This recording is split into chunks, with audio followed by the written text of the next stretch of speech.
I'm meteorologist Sean Sublett with a Midday Wednesday update on Tropical Storm Bret. Continues to pose no threat to the continental United States. There's the storm itself. The presentation on the satellite images is pretty strong for a tropical storm, but we still do not anticipate it's going to become a hurricane.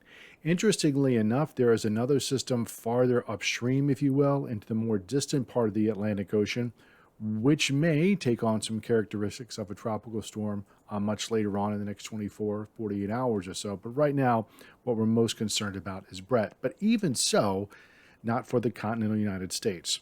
This is the water vapor imagery. This gives us a better idea of how the winds are moving, or the steering winds are moving a lot higher up in the atmosphere. The broad takeaway here is that you can follow these curves very nicely and see that the general steering winds are effectively from east to west across the tropical Atlantic, so there's really no threat that this storm is going to come into the continental United States. The specifics on Tropical Storm Bret at the 11 a.m. Eastern Time advisory from our colleagues at the National Hurricane Center. Trucking off to the west about 14 miles per hour. The maximum sustained winds near the center of circulation run about 60 miles per hour. It doesn't mean the winds are 60 miles an hour throughout the entire storm, but that's where they are the strongest.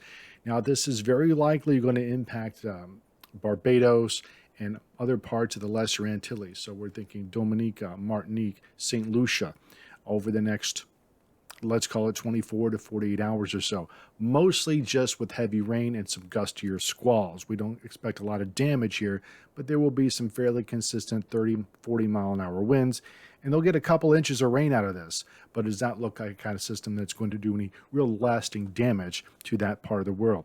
We mentioned before there's another system farther upstream that the National Hurricane Center is monitoring, and this one has better than even odds that it would be upgraded to at least a tropical depression or perhaps even Tropical Storm Cindy in the next 1 to 2 days. But the take-home points for Tropical Storm Bret here in the States, again, it's heading into Caribbean this weekend.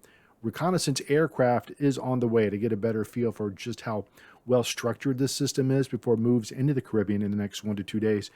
But even after that does so, the environmental conditions are not favorable for further development, so we really do not see this as much of a threat to the continental United States. I'm meteorologist Sean Sublett, and we'll have another update a little bit later on.